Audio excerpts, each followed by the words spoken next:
Original 1925 version of the Game of Life and How to Play It. By Florence Scovel Shinn. If you're ready for more wisdom, please like this video and subscribe before we start. This book is brought to you in its complete, unedited original format. Please keep in mind some of the words or phrases may seem outdated in today's world, but I have left them as originally printed. There may be religious references or references to the word God. If you find this difficult or off-putting, you can replace this word with divine source or higher self or whatever is more meaningful to you. Chapter 1. The Game. Most people consider life a battle, but it is not a battle, it is a game. It is a game, however, which cannot be played successfully without the knowledge of spiritual law, and the Old and the New Testaments give the rules of the game with wonderful clearness. Jesus Christ taught that it was a great game of giving and receiving. Whatsoever a man soweth, that shall he also reap. This means that whatever man sends out in word or deed will return to him. What he gives, he will receive. If he gives hate, he will receive hate. If he gives love, he will receive love. If he gives criticism, he will receive criticism. If he lies, he will be lied to. If he cheats, he will be cheated. We are taught also that the imaging faculty plays a leading part in the game of life. Keep thy heart or imagination with all diligence, for out of it are the issues of life. Prov. 4:23. This means that what man images, sooner or later externalizes in his affairs. I know of a man who feared a certain disease. It was a very rare disease and difficult to get, but he pictured it continually and read about it until it manifested in his body, and he died, the victim of distorted imagination. So we see, to play successfully the game of life, we must train the imaging faculty. A person with an imaging faculty trained to image only good brings into his life every righteous desire of his heart, health, wealth, love, friends, perfect self-expression, his highest ideals. The imagination has been called the scissors of the mind, and it is ever cutting day by day the pictures man sees there, and sooner or later he meets his own creations in his outer world. To train the imagination successfully, man must understand the workings of his mind. The Greeks said, "Know thyself." There are three departments of the mind: the subconscious, conscious, and superconscious. The subconscious is simply power without direction. It is like steam or electricity, and it does what it is directed to do. It has no power of induction. Whatever man feels deeply or images clearly is impressed upon the subconscious mind and carried out in minutest detail. For example, a woman I know, when a child, always made believe she was a widow. She dressed up in black clothes and wore a long black veil, and people thought she was very clever and amusing. She grew up and married a man with whom she was deeply in love. In a short time he died, and she wore black and a sweeping veil for many years. The picture of herself as a widow was impressed upon the subconscious mind, and in due time worked itself out, regardless of the havoc created. The conscious mind has been called mortal or carnal mind. It is the human mind and sees life as it appears to be. It sees death, disaster, sickness, poverty, and limitation of every kind, and it impresses the subconscious. The superconscious mind is the God mind within each man, and is the realm of perfect ideas. In it is the perfect pattern spoken of by Plato, the divine design, for there is a divine design for each person. There is a place that you are to fill and no one else can fill, something you are to do which no one else can do. There is a perfect picture of this in the superconscious mind. It usually flashes across the conscious as an unattainable ideal, something too good to be true. In reality, it is man's true destiny or destination, flashed to him from the infinite intelligence which is within himself. Many people, however, are in ignorance of their true destinies and are striving for things and situations which do not belong to them and would only bring failure and dissatisfaction if attained. For example, a woman came to me and asked me to speak the word that she would marry a certain man with whom she was very much in love. She called him A.B. I replied that this would be a violation of spiritual law, but that I would speak the word for the right man, the divine selection, the man who belonged to her by divine right. I added, if A.B. is the right man, you can't lose him, and if he isn't, you will receive his equivalent. She saw A.B. frequently, but no headway was made in their friendship. One evening she called and said, "Do you know, for the last week, A.B. hasn't seemed so wonderful to me." I replied, "Maybe he is not the divine selection, another man might be the right one." Soon after that, she met another man who fell in love with her at once and who said she was his ideal. In fact, he said all the things that she had always wished A.B. would say to her. She remarked it was quite uncanny. She soon returned his love and lost all interest in A.B. This shows the law of substitution. A right idea was substituted for a wrong one, therefore there was no loss or sacrifice involved. Jesus Christ said, "Seek ye first the kingdom of God and his righteousness, and all these things shall be added unto you," and he said the kingdom was within man. The kingdom is the realm of right ideas or the divine pattern. Jesus Christ taught that man's words played a leading part in the game of life. By your words ye are justified, and by your words ye are condemned. Many people have brought disaster into their lives through idle words. For example, a woman once asked me why her life was now one of poverty of limitation.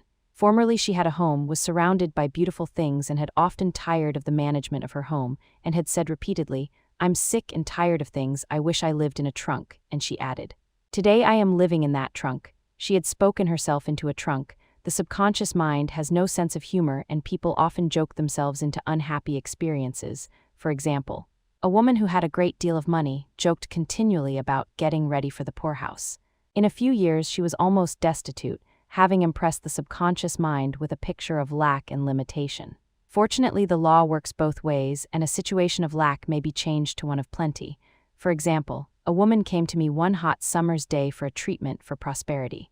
She was worn out, dejected, and discouraged. She said she possessed just $8 in the world. I said, "Good, we'll bless the $8 and multiply them as Jesus Christ multiplied the loaves and fishes, for he taught that every man had the power to bless and to multiply, to heal and to prosper." She said, "What shall I do next?" I replied, "Follow intuition. Have you a hunch to do anything or to go anywhere? Intuition means intuition, or to be taught from within. It is man's unerring guide, and I will deal more fully with its laws in a following chapter. The woman replied, "I don't know, I seem to have a hunch to go home. I've just enough money for car fare." Her home was in a distant city and was one of lack and limitation, and the reasoning mind or intellect would have said, "Stay in New York and get work and make some money." I replied, "Then go home, never violate a hunch."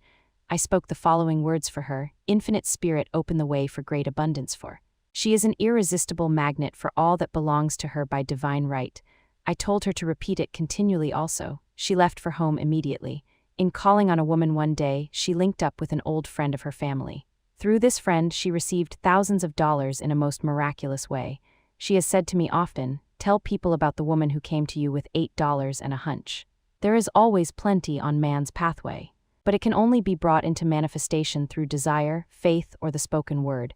Jesus Christ brought out clearly that man must make the first move.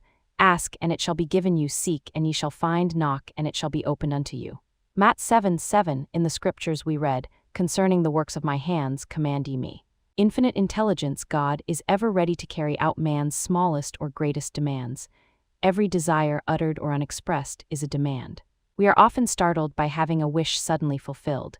For example, one Easter, having seen many beautiful rose trees in the florist's windows, I wished I would receive one, and for an instant saw it mentally being carried in the door. Easter came, and with it a beautiful rose tree. I thanked my friend the following day and told her it was just what I had wanted. She replied, "I didn't send you a rose tree, I sent you lilies." The man had mixed the order and sent me a rose tree simply because I had started the law in action, and I had to have a rose tree. Nothing stands between man and his highest ideals and every desire of his heart but doubt and fear. When man can wish without worrying, every desire will be instantly fulfilled. I will explain more fully in a following chapter the scientific reason for this, and fear must be erased from the consciousness. It is man's only enemy: fear of lack, fear of failure, fear of sickness, fear of loss, and a feeling of insecurity on some plane. Jesus Christ said, "Why are ye fearful, O ye of little faith?" Matt 8:26. So we can see we must substitute faith for fear is only inverted faith. It is faith in evil instead of good. The object of the game of life is to see clearly one's good and to obliterate all mental pictures of evil. This must be done by impressing the subconscious mind with a realization of good. A very brilliant man who has attained great success told me he had suddenly erased all fear from his consciousness by reading a sign which hung in a room. He saw printed in large letters this statement, "Why worry, it will probably never happen." These words were stamped indelibly upon his subconscious mind, and he has now a firm conviction that only good can come into his life, therefore only good can manifest. In the following chapter, I will deal with the different methods of impressing the subconscious mind. It is man's faithful servant, but one must be careful to give it the right orders. Man has ever a silent listener at his side, his subconscious mind. Every thought, every word is impressed upon it and carried out in amazing detail. It is like a singer making a record on the sensitive disc of the phonographic plate. Every note and tone of the singer's voice is registered. If he coughs or hesitates, it is registered also. So let us break all the old bad records in the subconscious mind, the records of our lives which we do not wish to keep, and make new and beautiful ones. Speak these words aloud with power and conviction. I now smash and demolish by my spoken word every untrue record in my subconscious mind. They shall return to the dust heap of their native nothingness, for they came from my own vain imaginings. I now make my perfect records through the Christ within, the records of health, wealth, love, and perfect self-expression. This is the square of life, the game completed. In the following chapters, I will show how man can change his conditions by changing his words. Any man who does not know the power of the word is behind the times. Death and life are in the power of the tongue. Prov. 1821. Chapter 2, The Law of Prosperity. One of the greatest messages given to the race through the scriptures is that God is man's supply, and that man can release, through his spoken word, all that belongs to him by divine right. He must, however, have perfect faith in his spoken word. Isaiah said, "My word shall not return unto me void, but shall accomplish that where it is sent." We know now that words and thoughts are a tremendous vibratory force, ever molding man's body and affairs. A woman came to me in great distress and said she was to be sued on the 15th of the month for $3,000. She knew no way of getting the money and was in despair. I told her God was her supply and that there is a supply for every demand, so I spoke the word. I gave thanks that the woman would receive $3,000 at the right time in the right way. I told her she must have perfect faith and act her perfect faith. The 15th came, but no money had materialized. She called me on the phone and asked what she was to do. I replied, "It is Saturday, so they won't sue you today. Your part is to act rich, thereby showing perfect faith that you will receive it by Monday." She asked me to lunch with her to keep up her courage. When I joined her at a restaurant, I said, "This is no time to economize. Order an expensive luncheon. Act as if you have already received the $3,000. All things whatsoever ye ask in prayer, believing, ye shall receive. You must act as if you had already received." The next morning she called me on the phone and asked me to stay with her during the day. I said no. You are divinely protected, and God is never too late. In the evening she phoned again, greatly excited, and said, "My dear, a miracle has happened. I was sitting in my room this morning when the doorbell rang. I said to the maid, 'Don't let anyone in.' The maid, however, looked out the window and said, 'It's your cousin with the long white beard.' So I said, 'Call him back. I would like to see him.' He was just turning the corner when he heard the maid's voice and he came back. He talked for about an hour, and just as he was leaving he said, 'Oh, by the way, how are finances?' I told him I needed the money, and he said, 'Why, my dear, I will give you $3,000 the first of the month.' I didn't like to tell him I was going to be sued. 'What shall I do? I won't receive it till the first of the month, and I must have it tomorrow.' I said, 'I'll keep on treating.' I said, 'Spirit is never too late.' I give thanks she has received the money on the invisible plane and that it manifests on time. The next morning her cousin called her up and said, 'Come to my office this morning and I will give you the money.' That afternoon, she had $3,000 to her credit in the bank and wrote checks as rapidly as her excitement would permit.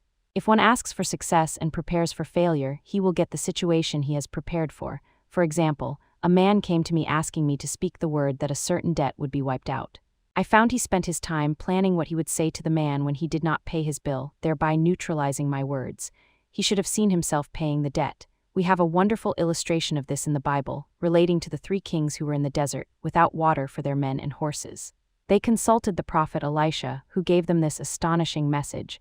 "Thus saith the Lord, ye shall not see wind, neither shall ye see rain, yet make this valley full of ditches." Man must prepare for the thing he has asked for, when there isn't the slightest sign of it in sight. For example, a woman found it necessary to look for an apartment during the year when there was a great shortage of apartments in New York. It was considered almost an impossibility, and her friends were sorry for her and said, "Isn't it too bad, you'll have to store your furniture and live in a hotel?" She replied, "You needn't feel sorry for me, I'm a Superman and I'll get an apartment." She spoke the words. Infinite Spirit opened the way for the right apartment. She knew there was a supply for every demand and that she was unconditioned, working on the spiritual plane. And that one with God is a majority. She had contemplated buying new blankets when the tempter, the adverse thought or reasoning mind, suggested, "Don't buy the blankets, perhaps after all. You won't get an apartment and you will have no use for them."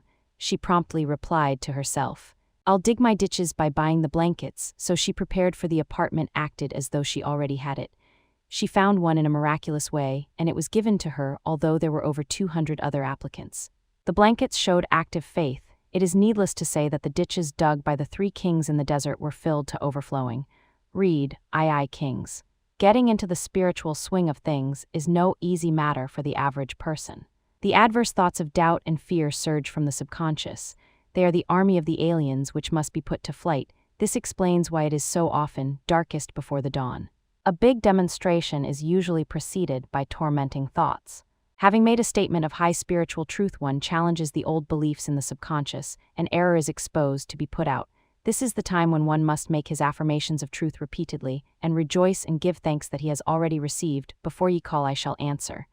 This means that every good and perfect gift is already man's, awaiting his recognition. Man can only receive what he sees himself receiving. The children of Israel were told that they could have all the land they could see.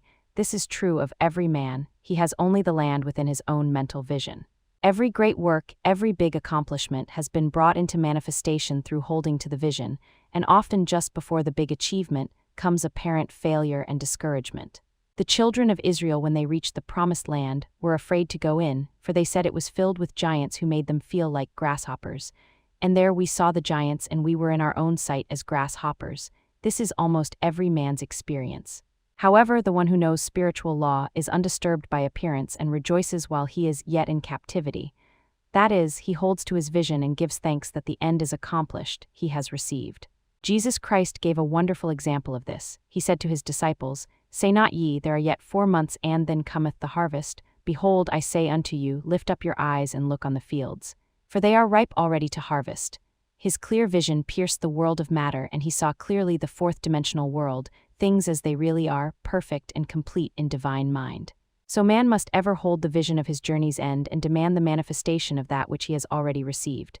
It may be his perfect health, love, supply, self-expression, home, or friends. They are all finished and perfect ideas registered in divine mind, man's own superconscious mind, and must come through him, not to him.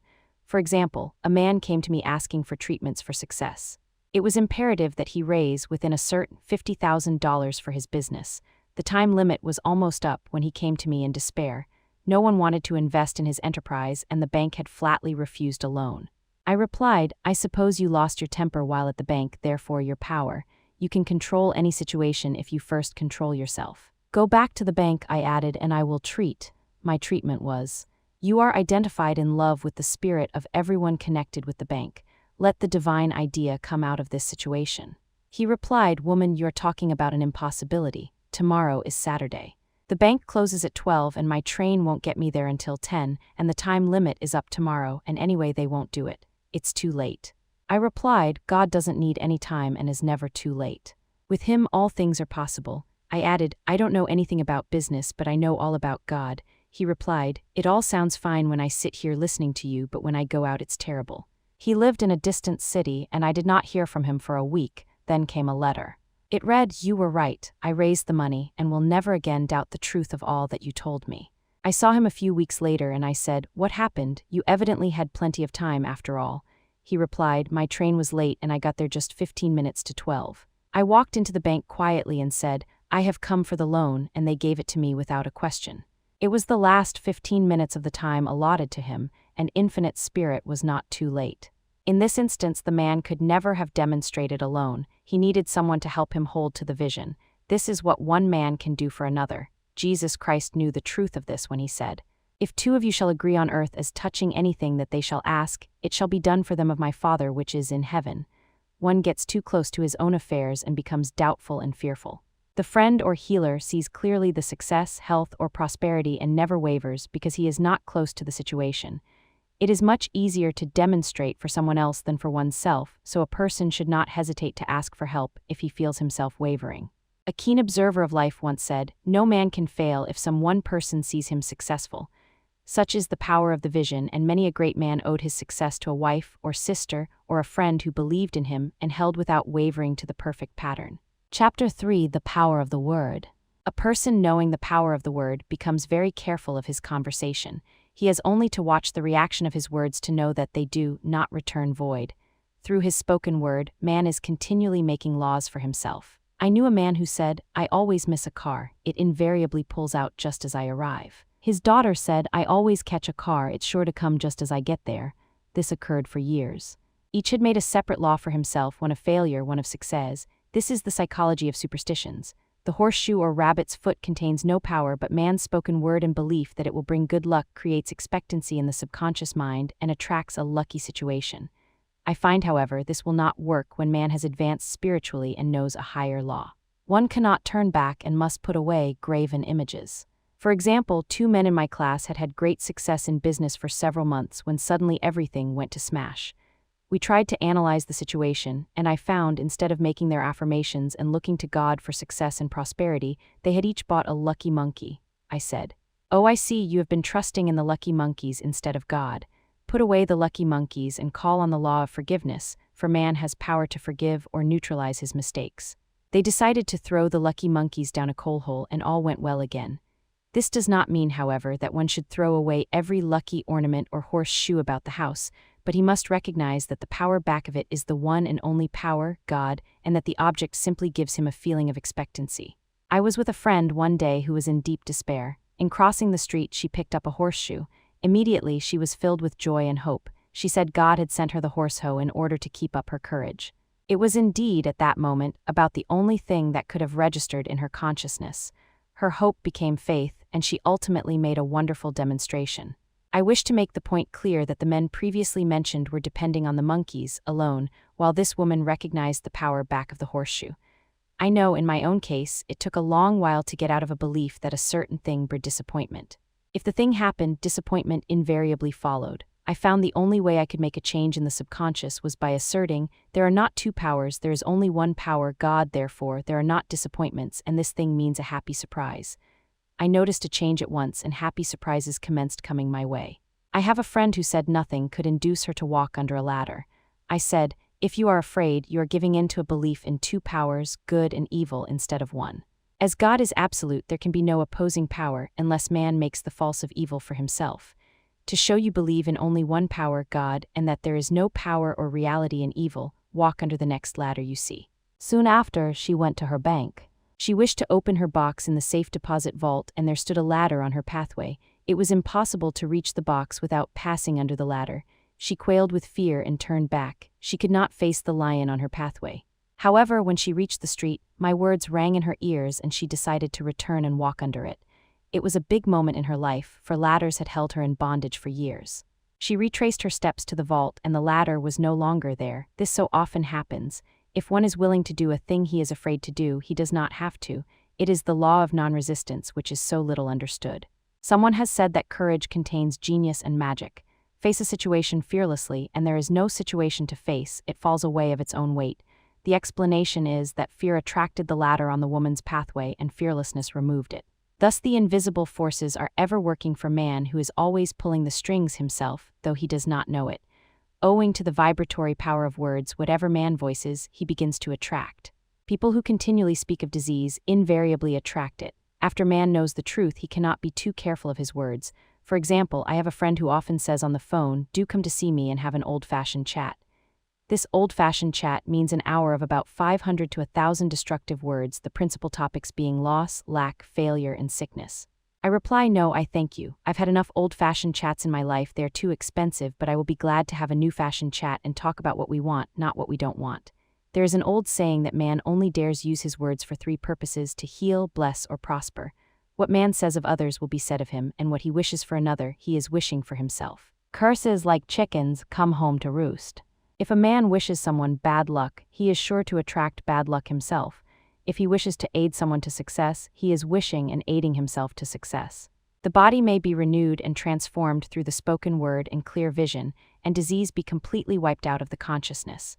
The metaphysician knows that all disease has a mental correspondence, and in order to heal the body one must first heal the soul. The soul is the subconscious mind, and it must be saved from wrong thinking. In the 23rd Psalm we read, "He restoreth my soul."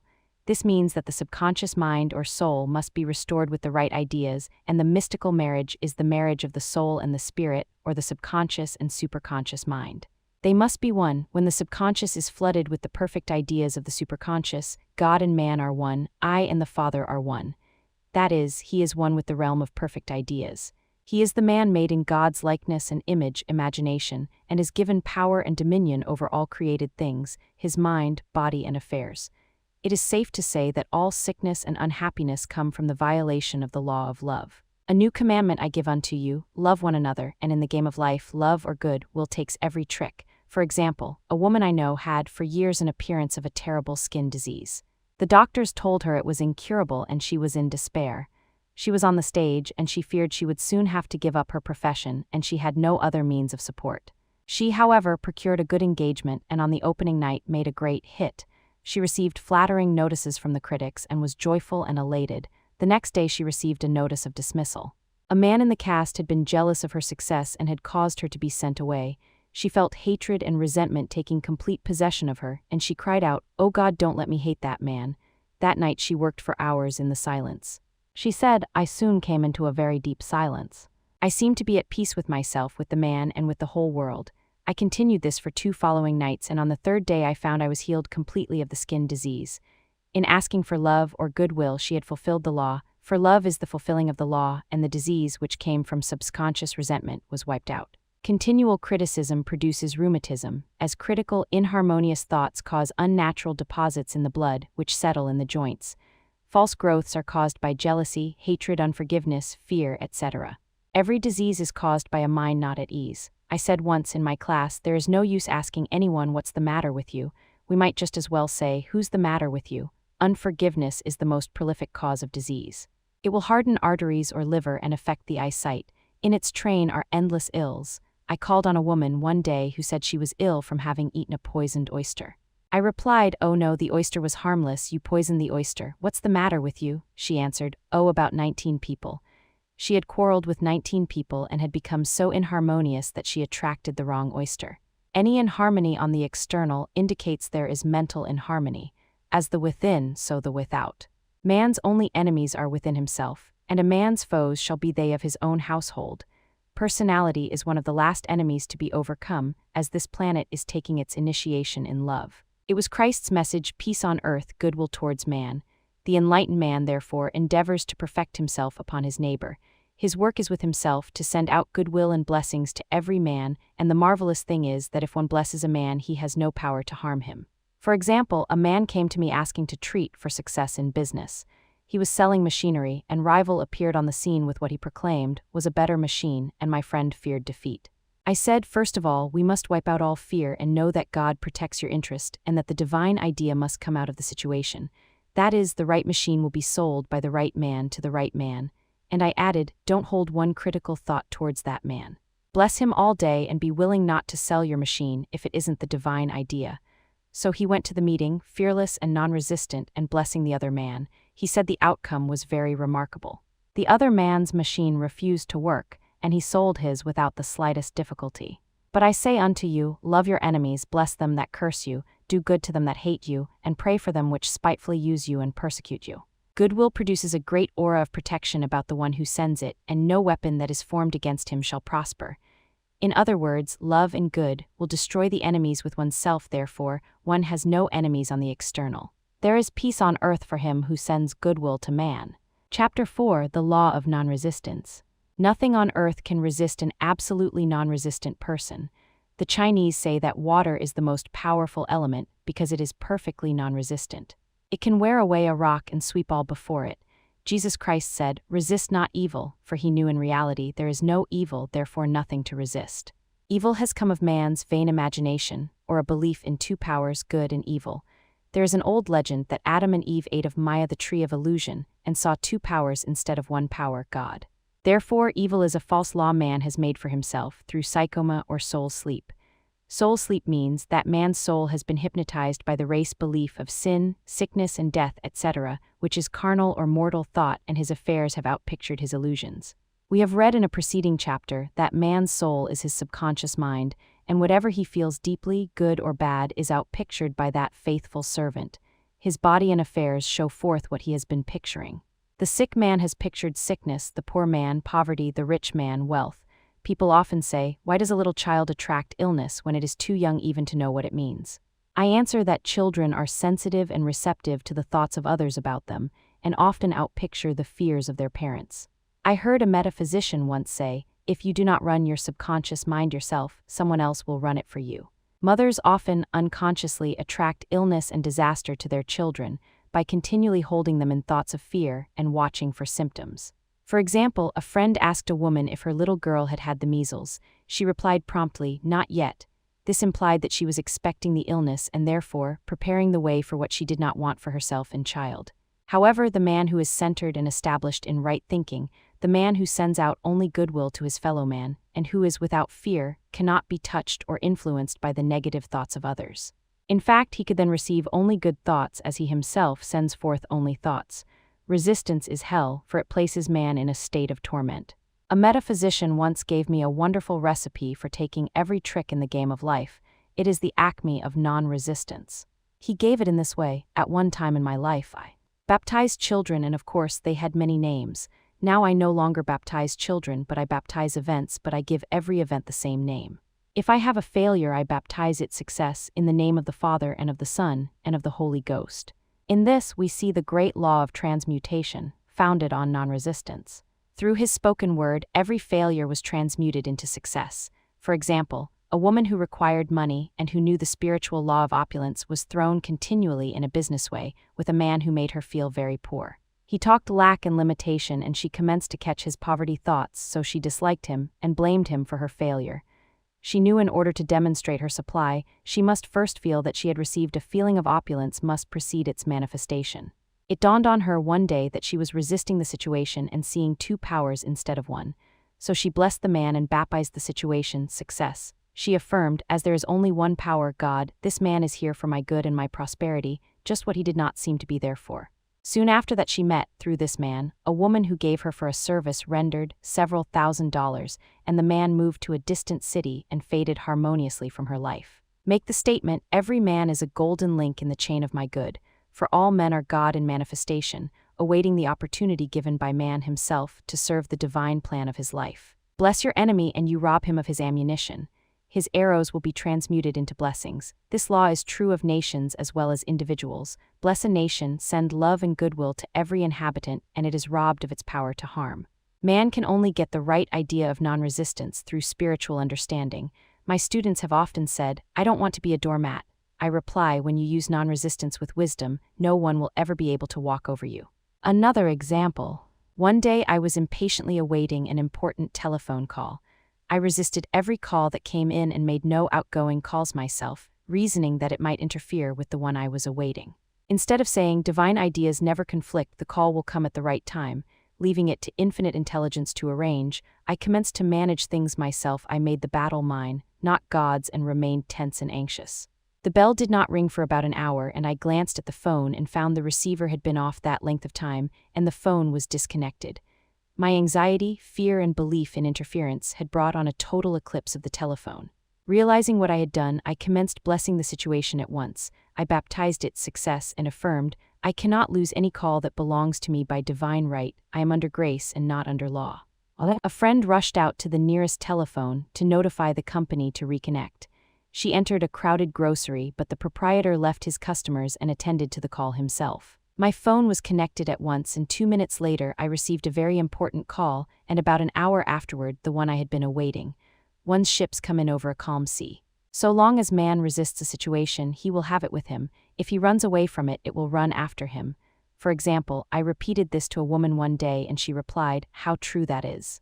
I was unhappy at home. I disliked my mother, who was critical and domineering, so I ran away and was married, but I married my mother, for my husband was exactly like my mother, and I had the same situation to face again.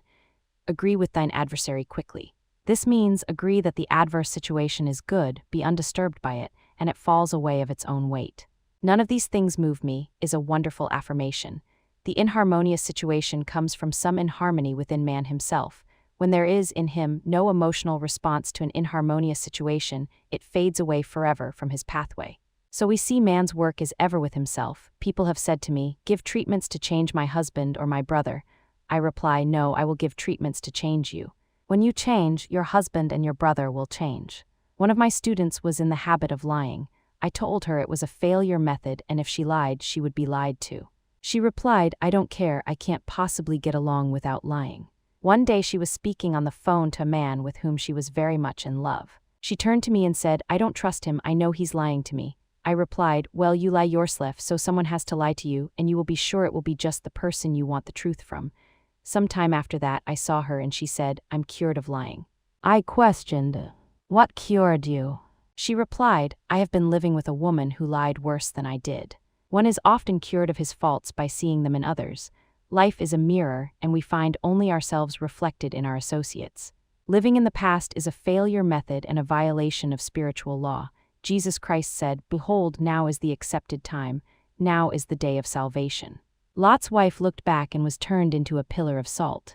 The robbers of time are the past and the future. Man should bless the past and forget it if it keeps him in bondage, and bless the future, knowing it has in store for him endless joys, but live fully in the now. For example, a woman came to me complaining that she had no money with which to buy Christmas gifts. She said, "Last year was so different. I had plenty of money and gave lovely presents, and this year I have scarcely a cent." I replied, "You will never demonstrate money while you are pathetic and live in the past. Live fully in the now and get ready to give Christmas presents. Dig your ditches and the money will come." She exclaimed, "I know what to do. I will buy some tinsel twine, Christmas seals, and wrapping paper." I replied, "Do that and the presents will come and stick themselves to the Christmas seals." This too was showing financial fearlessness and faith in God, as the reasoning mind said. Keep every cent you have, as you are not sure you will get any more. She bought the seals, paper, and twine, and a few days before Christmas, received a gift of several $100s. Buying the seals and twine had impressed the subconscious with expectancy and opened the way for the manifestation of the money. She purchased all the presents in plenty of time. Man must live suspended in the moment. Look well, therefore, to this day, such is the salutation of the dawn. He must be spiritually alert, ever awaiting his leads, taking advantage of every opportunity. One day I said continually, silently, "Infinite Spirit, don't let me miss a trick," and something very important was told to me that evening. It is most necessary to begin the day with right words. Make an affirmation immediately upon waking. For example, "That will be done this day. Today is a day of completion. I give thanks for this perfect day. Miracle shall follow miracle, and wonders shall never cease." Make this a habit, and one will see wonders and miracles come into his life. One morning I picked up a book and read, "Look with wonder at that which is before you." It seemed to be my message for the day, so I repeated again and again, "Look with wonder at that which is before you." At about noon, a large sum of money was given me, which I had been desiring for a certain purpose. In a following chapter, I will give affirmations that I have found most effective. However, one should never use an affirmation unless it is absolutely satisfying and convincing to his own consciousness, and often an affirmation is changed to suit different people. For example, the following has brought success to many. "I have a wonderful work in a wonderful way. I give wonderful service for wonderful pay." I gave the first 2 lines to one of my students, and she added the last 2. It made a most powerful statement, as there should always be perfect payment for perfect service, and a rhyme sinks easily into the subconscious. She went about singing it aloud and soon did receive wonderful work in a wonderful way and gave wonderful service for wonderful pay. Another student, a businessman, took it and changed the word work to business. He repeated, "I have a wonderful business in a wonderful way and I give wonderful service for wonderful pay." That afternoon he made a $41,000 deal, though there had been no activity in his affairs for months. Every affirmation must be carefully worded and completely cover the ground. For example, I knew a woman who was in great need and made a demand for work. She received a great deal of work but was never paid anything. She now knows to add wonderful service for wonderful pay. It is man's divine right to have plenty, more than enough. His barns should be full and his cup should flow over. This is God's idea for man, and when man breaks down the barriers of lack in his own consciousness, the golden age will be his and every righteous desire of his heart fulfilled. Chapter 5, The Law of Karma and the Law of Forgiveness. Man receives only that which he gives. The game of life is a game of boomerangs. Man's thoughts, deeds, and words return to him sooner or later with astounding accuracy. This is the law of karma, which is Sanskrit for comeback. Whatsoever a man soweth, that shall he also reap. For example, a friend told me this story of herself, illustrating the law. She said, "I make all my karma on my aunt. Whatever I say to her, someone says to me. I am often irritable at home, and one day said to my aunt, who was talking to me during dinner, 'No more talk, I wish to eat in peace.' The following day, I was lunching with a woman with whom I wished to make a great impression. I was talking animatedly when she said, 'No more talk, I wish to eat in peace.' My friend is high in consciousness, so her karma returns much more quickly than to one on the mental plane. The more man knows, the more he is responsible for, and a person with a knowledge of spiritual law which he does not practice suffers greatly in consequence. The fear of the Lord law is the beginning of wisdom. If we read the word Lord law, it will make many passages in the Bible much clearer. Vengeance is mine, I will repay, saith the Lord law. It is the law which takes vengeance, not God. God sees man perfect, created in his own image, imagination, and given power and dominion. This is the perfect idea of man, registered in divine mind, awaiting man's recognition. For man can only be what he sees himself to be, and only attain what he sees himself attaining. Nothing ever happens without an onlooker is an ancient saying. Man sees first his failure or success, his joy or sorrow, before it swings into visibility from the scenes set in his own imagination. We have observed this in the mother picturing disease for her child, or a woman seeing success for her husband. Jesus Christ said, "And ye shall know the truth, and the truth shall make you free." So we see freedom from all unhappy conditions comes through knowledge, a knowledge of spiritual law. Obedience precedes authority, and the law obeys man when he obeys the law. The law of electricity must be obeyed before it becomes man's servant. When handled ignorantly, it becomes man's deadly foe. So with the laws of mind. For example, a woman with a strong personal will wished she owned a house which belonged to an acquaintance, and she often made mental pictures of herself living in the house. In the course of time, the man died and she moved into the house. Several years afterwards, coming into the knowledge of spiritual law, she said to me, "Do you think I had anything to do with that man's death?" I replied, "Yes, your desire was so strong, everything made way for it, but you paid your karmic debt. Your husband, whom you loved devotedly, died soon after, and the house was a white elephant on your hands for years." The original owner, however, could not have been affected by her thoughts had he been positive in the truth, nor her husband, but they were both under karmic law. The woman should have said, feeling the great desire for the house, "Infinite intelligence, give me the right house, equally as charming as this, the house which is mine by divine right." The divine selection would have given perfect satisfaction and brought good to all.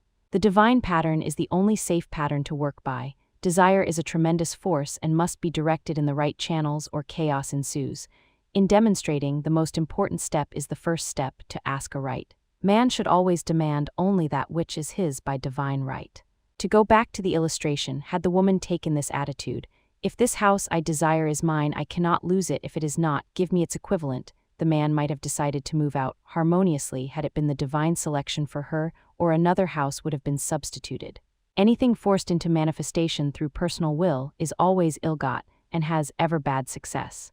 Man is admonished, "My will be done, not thine," and the curious thing is, man always gets just what he desires when he does relinquish personal will, thereby enabling infinite intelligence to work through him. Stand ye still and see the salvation of the Lord. Law. For example, a woman came to me in great distress. Her daughter had determined to take a very hazardous trip, and the mother was filled with fear. She said she had used every argument, had pointed out the dangers to be encountered and forbidden her to go, but the daughter became more and more rebellious and determined. I said to the mother, "You are forcing your personal will upon your daughter, which you have no right to do, and your fear of the trip is only attracting it, for man attracts what he fears." I added, "Let go and take your mental hands off. Put it in God's hands and use this statement. I put this situation in the hands of infinite love and wisdom. If this trip is the divine plan, I bless it and not longer resist, but if it is not divinely planned, I give thanks that it is now dissolved and dissipated."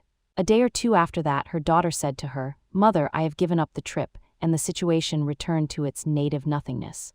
It is learning to stand still, which seems so difficult for man. I have dealt more fully with this law in the chapter on non-resistance. I will give another example of sowing and reaping, which came in the most curious way. A woman came to me saying she had received a counterfeit $20 bill given to her at the bank. She was much disturbed, for she said, "The people at the bank will never acknowledge their mistake." I replied, "Let us analyze the situation and find out why you attracted it." She thought a few moments and exclaimed, "I know it, I sent a friend a lot of stage money just for a joke."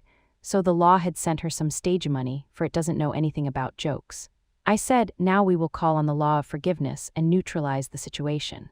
Christianity is founded upon the law of forgiveness. Christ has redeemed us from the curse of the karmic law, and the Christ within each man is his redeemer and salvation from all inharmonious conditions." So I said, "Infinite Spirit, we call on the law of forgiveness and give thanks that she is under grace and not under law, and cannot lose this $20 which is hers by divine right. Now," I said, "go back to the bank and tell them fearlessly that it was given you there by mistake." She obeyed, and to her surprise, they apologized and gave her another bill, treating her most courteously. So knowledge of the law gives man power to rub out his mistakes. Man cannot force the external to be what he is not. If he desires riches, he must be rich first in consciousness. For example, a woman came to me asking treatment for prosperity. She did not take much interest in her household affairs, and her home was in great disorder. I said to her, "If you wish to be rich, you must be orderly. All men with great wealth are orderly, and order is heaven's first law." I added, "You will never become rich with a burnt match in the pincushion." She had a good sense of humor and commenced immediately, putting her house in order. She rearranged furniture, straightened out bureau drawers, cleaned rugs, and soon made a big financial demonstration, a gift from a relative. The woman herself became made over and keeps herself keyed up financially by being ever watchful of the external and expecting prosperity, knowing God is her supply. Many people are in ignorance of the fact that gifts and things are investments, and that hoarding and saving invariably lead to loss. There is that scattereth and yet increaseth, and there is that withholdeth more than is meet, but it tendeth to poverty. For example, I knew a man who wanted to buy a fur-lined overcoat. He and his wife went to various shops, but there was none he wanted. He said they were all too cheap looking. At last he was shown one the salesman said was valued at $1,000, but which the manager would sell him for $500 as it was late in the season. His financial possessions amounted to about $700. The reasoning mind would have said, "You can't afford to spend nearly all you have on a coat," but he was very intuitive and never reasoned. He turned to his wife and said, "If I get this coat, I'll make a ton of money," so his wife consented weakly. About a month later, he received a $10,000 commission. The coat made him feel so rich, it linked him with success and prosperity. Without the coat, he would not have received the commission. It was an investment paying large dividends. If man ignores these leadings to spend or to give, the same amount of money will go in an uninteresting or unhappy way. For example, a woman told me on Thanksgiving Day she informed her family that they could not afford a Thanksgiving dinner. She had the money but decided to save it. A few days later, someone entered her room and took from the bureau drawer the exact amount the dinner would have cost. The law always stands back of the man who spends fearlessly, with wisdom. For example, one of my students was shopping with her little nephew. The child clamored for a toy which she told him she could not afford to buy. She realized suddenly that she was seeking lack and not recognizing God as her supply. So she bought the toy and on her way home, picked up in the street the exact amount of money she had paid for it. Man's supply is inexhaustible and unfailing when fully trusted, but faith or trust must precede the demonstration. According to your faith be it unto you. Faith is the substance of things hoped for, the evidence of things not seen, for faith holds the vision steady, and the adverse pictures are dissolved and dissipated, and in due season we shall reap if we faint not. Jesus Christ brought the good news, the gospel, that there was a higher law than the law of karma, and that law transcends the law of karma. It is the law of grace or forgiveness. It is the law which frees man from the law of cause and effect, the law of consequence, under grace and not under law. We are told that on this plane, man reaps where he has not sown. The gifts of God are simply poured out upon him. All that the kingdom affords is his. This continued state of bliss awaits the man who has overcome the race or world thought. In the world thought there is tribulation, but Jesus Christ said, "Be of good cheer, I have overcome the world." The world thought is that of sin, sickness, and death. He saw their absolute unreality and said, "Sickness and sorrow shall pass away and death itself, the last enemy, be overcome." We know now from a scientific standpoint that death could be overcome by stamping the subconscious mind with the conviction of eternal youth and eternal life. The subconscious, being simply power without direction, carries out orders without questioning. Working under the direction of the superconscious, the Christ or God within man, the resurrection of the body would be accomplished. Man would no longer throw off his body in death, it would be transformed into the body electric, sung by Walt Whitman, for Christianity is founded upon the forgiveness of sins and an empty tomb. Chapter 6. Casting the burden, impressing the subconscious. When man knows his own powers and the workings of his mind, his great desire is to find an easy and quick way to impress the subconscious with good, for simply an intellectual knowledge of the truth will not bring results. In my own case, I found the easiest way is in casting the burden. A metaphysician once explained it in this manner. He said, "The only thing which gives anything weight in nature is the law of gravitation, and if a boulder could be taken high above the planet, there would be no weight in that boulder." And that is what Jesus Christ meant when he said, "My yoke is easy and my burden is light." He had overcome the world vibration and functioned in the fourth dimensional realm, where there is only perfection, completion, life, and joy. He said, "Come to me all ye that are labor and are heavy laden, and I will give you rest. Take my yoke upon you, for my yoke is easy and my burden is light." We are also told in the 55th Psalm to cast thy burden upon the Lord. Many passages in the Bible state that the battle is God's, not man's, and that man is always to stand still and see the salvation of the Lord. This indicates that the superconscious mind, or Christ within, is the department which fights man's battle and relieves him of burdens. We see, therefore, that man violates law if he carries a burden, and a burden is an adverse thought or condition, and this thought or condition has its root in the subconscious. It seems almost impossible to make any headway directing the subconscious from the conscious or reasoning mind, as the reasoning mind, the intellect, is limited in its conceptions and filled with doubts and fears. How scientific it then is to cast the burden upon the superconscious mind, or Christ within, where it is made light, or dissolved into its native nothingness. For example, a woman in urgent need of money made light upon the Christ within the superconscious with the statement, "I cast this burden of lack on the Christ within and I go free to have plenty." The belief in lack was her burden, and as she cast it upon the superconscious with its belief of plenty, an avalanche of supply was the result. We read, "The Christ in you, the hope of glory." Another example, one of my students had been given a new piano, and there was no room in her studio for it until she had moved out the old one. She was in a state of perplexity. She wanted to keep the old piano but knew of no place to send it. She became desperate as the new piano was to be sent immediately, in fact was on its way with no place to put it. She said it came to her to repeat, "I cast this burden on the Christ within and I go free." A few moments later her phone rang and a woman friend asked if she might rent her old piano, and it was moved out, a few minutes before the new one arrived. I knew a woman whose burden was resentment. She said, "I cast this burden of resentment on the Christ within and I go free to be loving, harmonious, and happy." The almighty superconscious flooded the subconscious with love and her whole life was changed. For years, resentment had held her in a state of torment and imprisoned her soul, the subconscious mind. The statement should be made over and over and over, sometimes for hours at a time, silently or audibly, with quietness but determination. I have often compared it to winding up a Victrola. We must wind ourselves up with spoken words. I have noticed, in casting the burden, after a little while one seems to see clearly. It is impossible to have clear vision while in the throes of carnal mind. Doubts and fear poison the mind and body and imagination runs riot, attracting disaster and disease. In steadily repeating the affirmation, "I cast this burden on the Christ within and go free," the vision clears, and with it a feeling of relief, and sooner or later comes the manifestation of good, be it health, happiness, or supply. One of my students once asked me to explain the darkness before the dawn. I referred in a preceding chapter to the fact that often, before the big demonstration, everything seems to go wrong, and deep depression clouds the consciousness. It means that out of the subconscious are rising doubts and fears of the ages. These old derelicts of the subconscious rise to the surface to be put out. It is then that man should clap his cymbals like Jehoshaphat and give thanks that he is saved, even though he seems surrounded by the enemy, the situation of lack or disease. The student continued, "How long must one remain in the dark?" And I replied, "Until one can see in the dark, and casting the burden enables one to see in the dark." In order to impress the subconscious, active faith is always essential. Faith without works is dead. In these chapters I have endeavored to bring out this point. Jesse's Christ showed active faith when he commanded the multitude to sit down on the ground before he gave thanks for the loaves and fishes. I will give another example showing how necessary this step is. In fact, active faith is the bridge over which man passes to his promised land. Through misunderstanding, a woman had been separated from her husband, whom she loved deeply. He refused all offers of reconciliation and would not communicate with her in any way. Coming into the knowledge of spiritual law, she denied the appearance of separation. She made this statement, "There is no separation in divine mind, therefore, I cannot be separated from the love and companionship which are mine by divine right."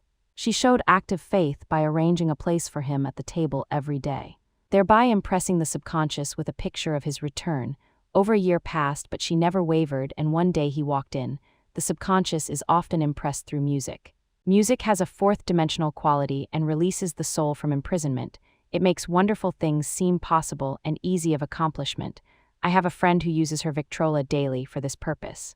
It puts her in perfect harmony and releases the imagination. Another woman often dances while making her affirmations. The rhythm and harmony of music and motion carry her words forth with tremendous power.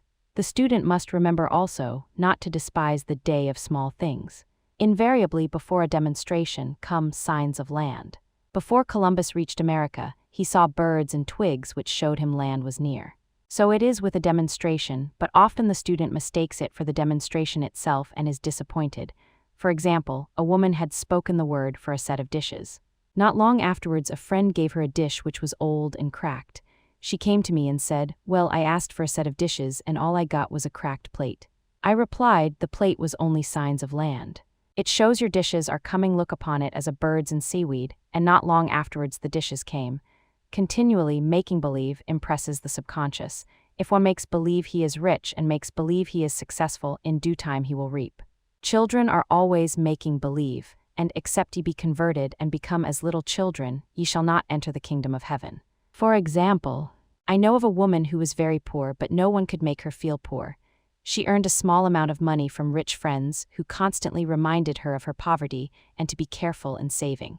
Regardless of their admonitions, she would spend all her earnings on a hat or make someone a gift and be in a rapturous state of mind. Her thoughts were always centered on beautiful clothes and rings and things, but without envying others. She lived in the world of the wondrous, and only riches seemed real to her. Before long she married a rich man and the rings and things became visible. I do not know whether the man was the divine selection, but opulence had to manifest in her life as she had imaged only opulence. There is no peace or happiness for man until he has erased all fear from the subconscious. Fear is misdirected energy and must be redirected or transmuted into faith. Jesus Christ said, "Why are ye fearful, O ye of little faith? All things are possible to him that believeth."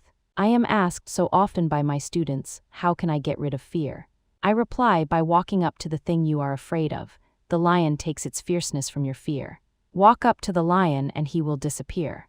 Run away and he runs after you. I have shown in previous chapters how the lion of lack disappeared when the individual spent money fearlessly, showing faith that God was his supply and therefore unfailing. Many of my students have come out of the bondage of poverty and are now bountifully supplied through losing all fear of letting money go out. The subconscious is impressed with the truth that God is the giver and gift. Therefore, as one is one with the giver, he is one with the gift. A splendid statement is, "I now thank God the giver for God the gift." Man has so long separated himself from his good and his supply through thoughts of separation and lack that sometimes it takes dynamite to dislodge these false ideas from the subconscious, and the dynamite is a big situation. We see in the foregoing illustration how the individual was freed from his bondage by showing fearlessness. Man should watch himself hourly to detect if his motive for action is fear or faith. Choose ye this day whom we shall serve, fear or faith. Perhaps one's fear is of personality. Then do not avoid the people feared, be willing to meet them cheerfully, and they will either prove golden links in the chain of one's good, or disappear harmoniously from one's pathway. Perhaps one's fear is of disease or germs, then one should be fearless and undisturbed in a germ-laden situation, and he would be immune. One can only contract germs while vibrating at the same rate as the germ, and fear drags men down to the level of the germ. Of course, the disease-laden germ is the product of carnal mind, as all thought must objectify. Germs do not exist in the superconscious or divine mind, therefore are the product of man's vain imagination. In the twinkling of an eye, man's release will come when he realizes there is no power in evil. The material world will fade away and the fourth-dimensional world, the world of the wondrous, will swing into manifestation. "And I saw a new heaven and a new earth, and there shall be no more death, neither sorrow nor crying, neither shall there be any more pain. For the former things are passed away." Chapter 7, Love. Every man on this planet is taking his initiation in love. "A new commandment I give unto you, that ye love one another." Ouspensky states in Tertium Organum that love is a cosmic phenomenon and opens to man the fourth-dimensional world, the world of the wondrous. Real love is selfless and free from fear.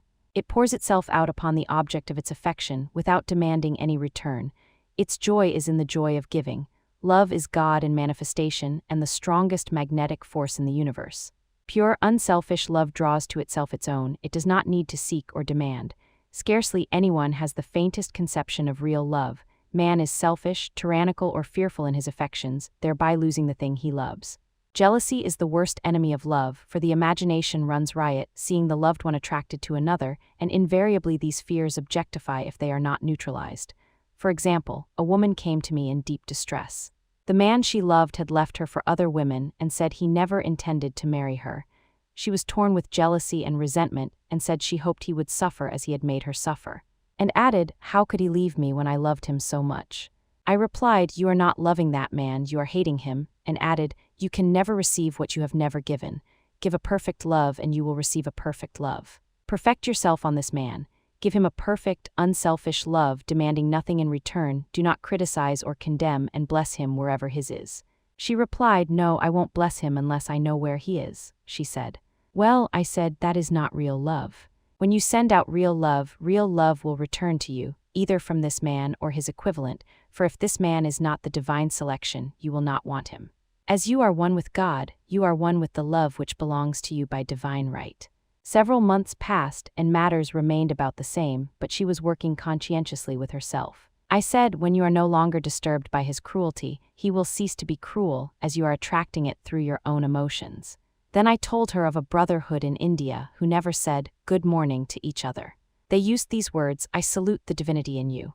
They saluted the divinity in every man and in the wild animals in the jungle, and they were never harmed, for they saw only God in every living thing.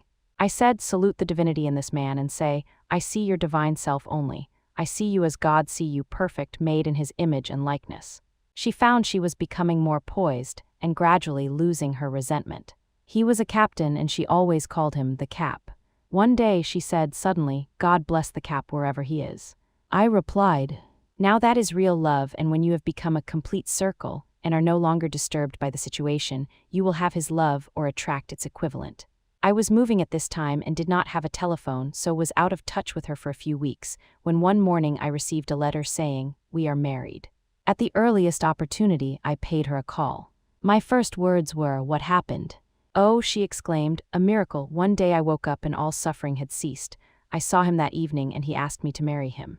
We were married in about a week, and I have never seen a more devoted man. There is an old saying, 'No man is your enemy, no man is your friend, every man is your teacher.' So one should become impersonal and learn what each man has to teach him, and soon he would learn his lessons and be free." The woman's lover was teaching her selfless love, which every man, sooner or later, must learn. Suffering is not necessary for man's development. It is the result of violation of spiritual law, but few people seem able to rouse themselves from their soul sleep without it. When people are happy, they usually become selfish, and automatically the law of karma is set in action. Man often suffers loss through lack of appreciation.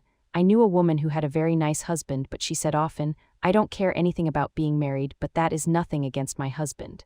I'm simply not interested in married life." She had other interests and scarcely remembered she had a husband. She only thought of him when she saw him. One day her husband told her he was in love with another woman and left. She came to me in distress and resentment. I replied, "It is exactly what you spoke the word for. You said you didn't care anything about being married, so the subconscious worked to get you unmarried."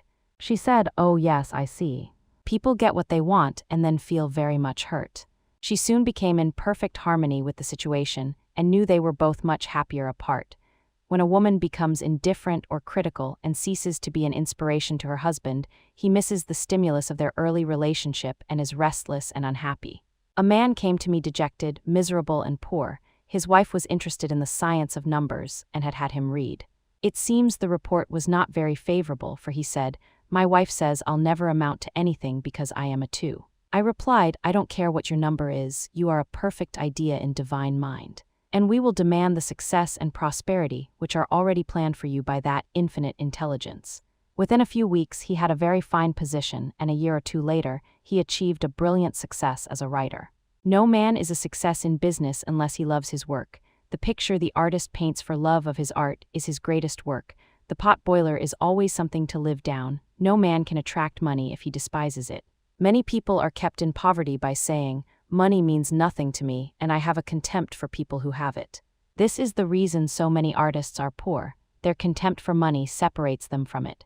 I remember hearing one artist say of another, "He's no good as an artist, he has money in the bank." This attitude of mind, of course, separates man from his supply. He must be in harmony with a thing in order to attract it. Money is God in manifestation, as freedom from want and limitation, but it must be always kept in circulation and put to right uses. Hoarding and saving react with grim vengeance. This does not mean that man should not have houses and lots, stocks and bonds, for the barns of the righteous man shall be full. It means man should not hoard even the principal if an occasion arises when money is necessary. In letting it go out fearlessly and cheerfully, he opens the way for more to come in, for God is man's unfailing and inexhaustible supply. This is the spiritual attitude towards money, and the great bank of the universal never fails. We see an example of hoarding in the film production of Greed. The woman won $5,000 in a lottery but would not spend it. She hoarded and saved, let her husband suffer and starve, and eventually she scrubbed floors for a living. She loved the money itself and put it above everything, and one night she was murdered and the money taken from her. This is an example of where love of money is the root of all evil. Money in itself is good and beneficial, but used for destructive purposes, hoarded and saved, or considered more important than love, brings disease and disaster and the loss of the money itself. Follow the path of love and all things are added, for God is love and God is supply. Follow the path of selfishness and greed and the supply vanishes or man is separated from it. For example, I knew the case of a very rich woman who hoarded her income. She rarely gave anything away but bought things for herself. She was very fond of necklaces, and a friend once asked her how many she possessed. She replied 67. She bought them and put them away, carefully wrapped in tissue paper. Had she used the necklaces it would have been quite legitimate, but she was violating the law of use. Her closets were filled with clothes she never wore and jewels which never saw the light. The woman's arms were gradually becoming paralyzed from holding on to things, and eventually she was considered incapable of looking after her affairs and her wealth was handed over to others to manage.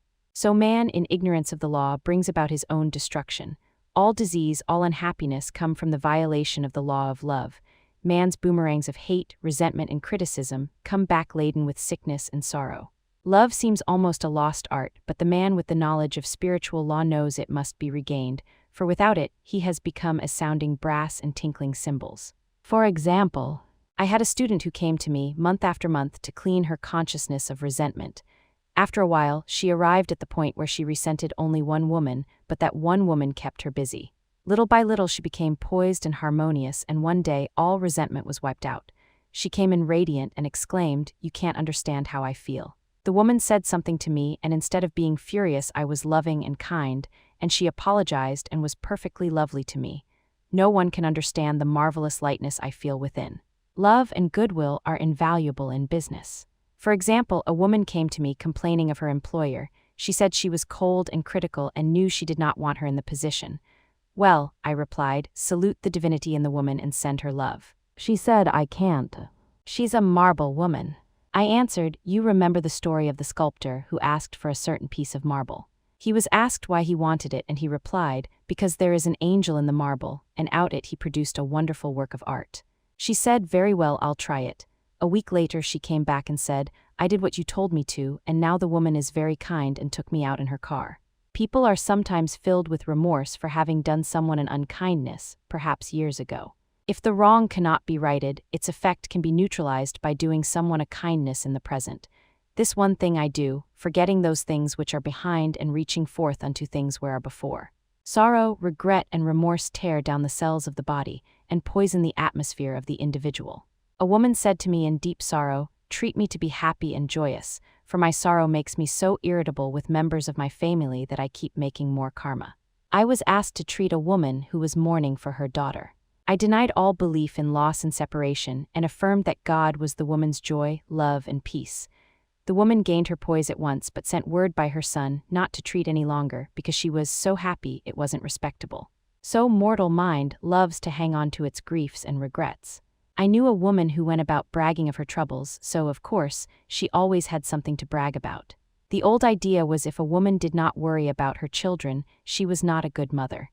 Now, we know that mother fear is responsible for many of the diseases and accidents which come into the lives of children.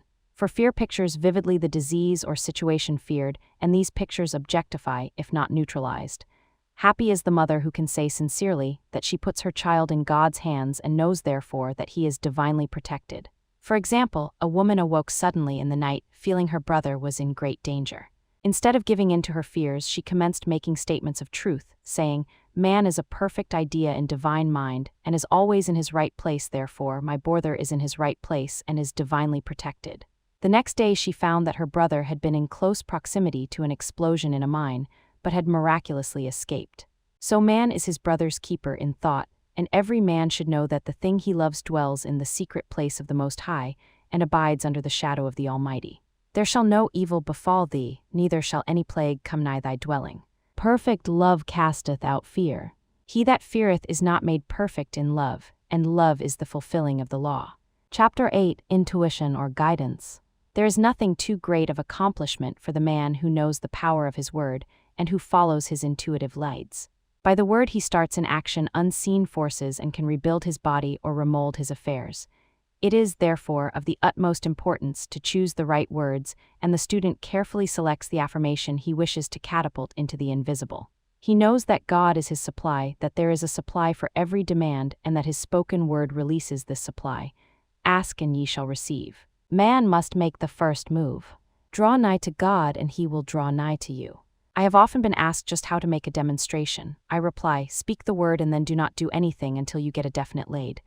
Demand the lead, saying, Infinite Spirit, reveal to me the way, let me know if there is anything for me to do. The answer will come through intuition or hunch. A chance remark from someone or a passage in a book, etc., etc.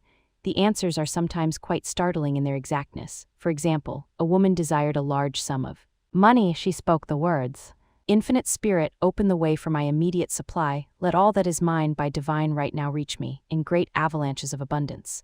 Then she added, Give me a definite lead, let me know if there is anything for me to do. The thought came quickly, give a certain friend who had helped her spiritually $100. She told her friend who said, wait and get another lead before giving it. So she waited and that day met a woman who said to her, I gave someone $1 today. It was just as much for me as it would be for you to give someone 100. This was indeed an unmistakable lead, so she knew she was right in giving the $100. It was a gift which proved a great investment, for shortly after that, a large sum of money came to her in a remarkable way. Giving opens the way for receiving. In order to create activity in finances, one should give. Tithing or giving 1/10 of one's income is an old Jewish custom and is sure to bring increase. Many of the richest men in this country have been tithers, and I have never known it to fail as an investment. The 10th part goes forth and returns blessed and multiplied, but the gift or tithe must be given with love and cheerfulness, for God loveth a cheerful giver. Bills should be paid cheerfully, all money should be sent forth fearlessly and with a blessing. This attitude of mind makes man master of money. It is his to obey, and his spoken word then opens vast reservoirs of wealth. Man, himself, limits his supply by his limited vision. Sometimes the student has a great realization of wealth but is afraid to act. The vision and action must go hand in hand, as in the case of the man who bought the fur-lined overcoat. A woman came to me asking me to speak the word for a position, so I demanded, Infinite Spirit, open the way for this woman's right position. Never ask for just a position. Ask for the right position, the place already planned in divine mind, as it is the only one that will give satisfaction. I then gave thanks that she had already received and that it would manifest quickly.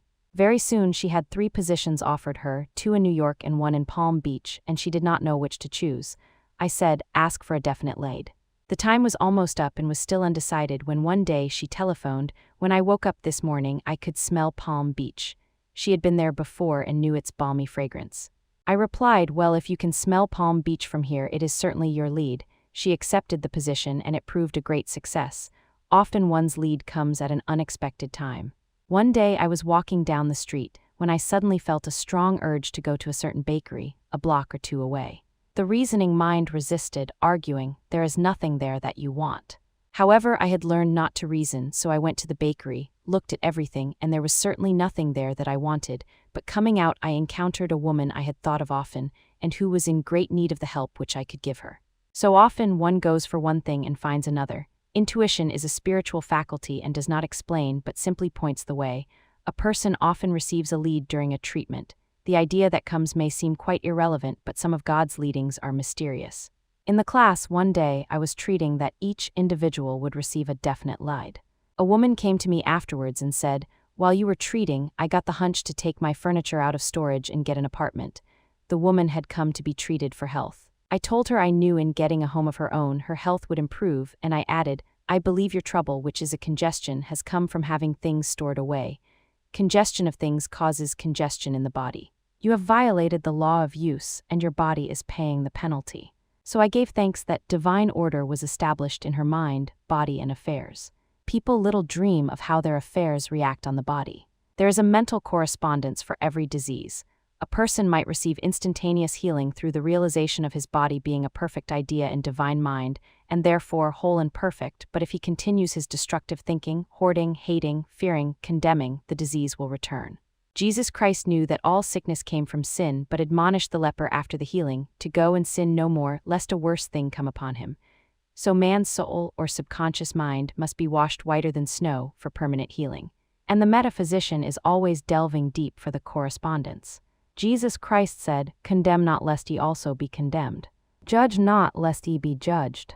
Many people have attracted disease and unhappiness through condemnation of others. What man condemns in others he attracts to himself. For example, a friend came to me in anger and distress. Because her husband had deserted her for another woman, she condemned the other woman and said continually, she knew he was a married man and had no right to accept his attentions. I replied, "Stop condemning the woman, bless her, and be through with the situation, otherwise, you are attracting the same thing to yourself." She was deaf to my words, and a year or two later became deeply interested in a married man herself. Man picks up a live wire whenever he criticizes or condemns and may expect a shock. Indecision is a stumbling block in many a pathway. In order to overcome it, make the statement repeatedly, "I am always under direct inspiration. I make right decisions quickly." These words impress the subconscious, and soon one finds himself awake and alert, making his right moves without hesitation.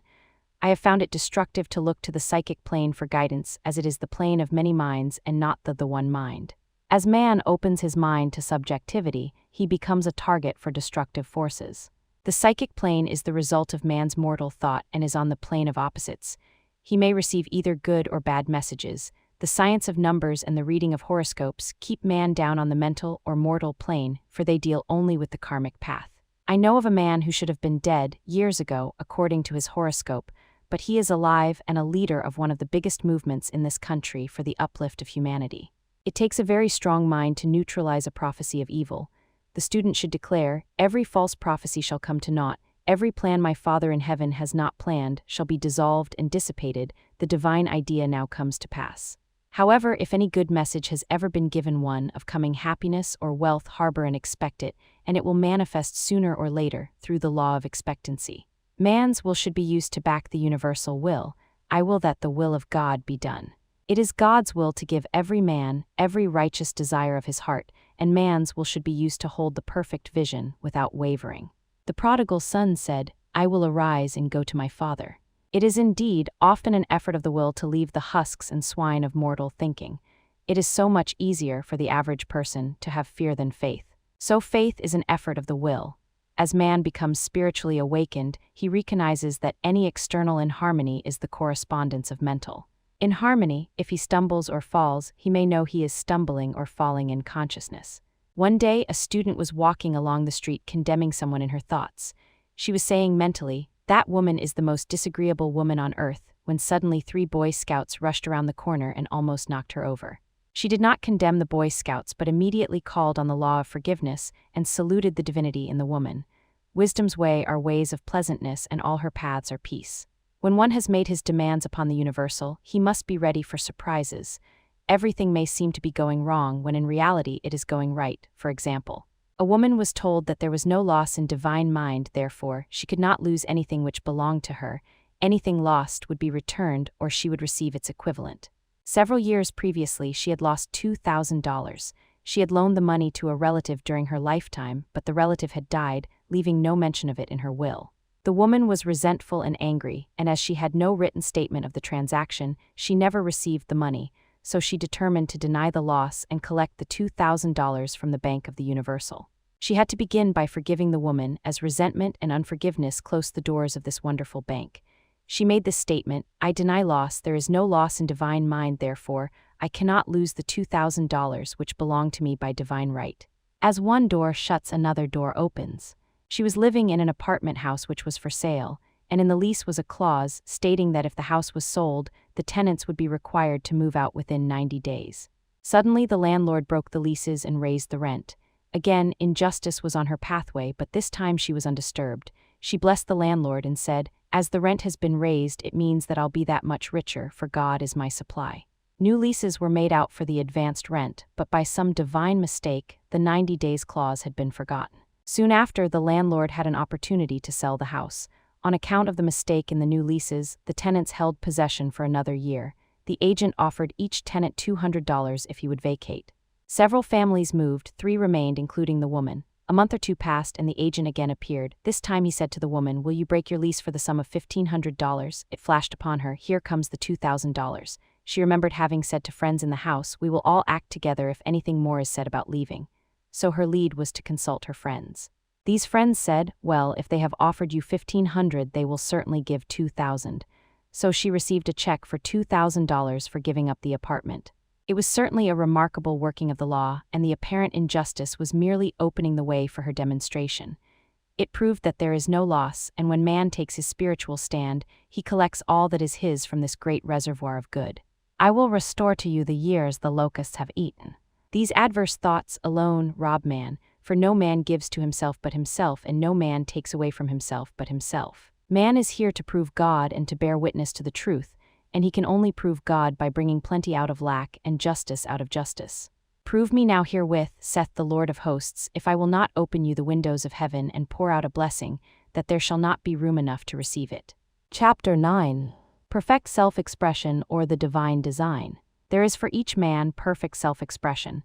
There is a place which he is to fill and no one else can fill, something which he is to do which no one else can do. It is his destiny. This achievement is held a perfect idea in divine mind, awaiting man's recognition. As the imaging faculty is the creative faculty, it is necessary for man to see the idea before it can manifest. So man's highest demand is for the divine design of his life. He may not have the faintest conception of what it is, for there is, possibly, some marvelous talent hidden deep within him. His demand should be, Infinite Spirit, open the way for the divine design of my life to manifest. Let the genius within me now be released. Let me see clearly the perfect plan. The perfect plan includes health, wealth, love, and perfect self-expression. This is the square of life which brings perfect happiness. When one has made this demand, he may find great changes taking place in his life, for nearly every man has wandered far from the divine design. I know in one woman's case it was as though a cyclone had struck her affairs, but readjustments came quickly, and new and wonderful conditions took the place of old ones. Perfect self-expression will never be labor, but of such absorbing interest that it will seem almost like play. The student knows, also, as man comes into the world financed by God, the supply needed for his perfect self-expression will be at hand. Many a genius has struggled for years with the problem of supply when his spoken word and faith would have released quickly the necessary funds. For example, after the class one day a man came to me and handed me a cent. He said, I have just 7 cents in the world and I'm going to give you one, for I have faith in the power of your spoken word. I want you to speak the word for my perfect self-expression and prosperity. I spoke the word and did not see him again until a year later. He came in one day successful and happy with a roll of yellow bills in his pocket.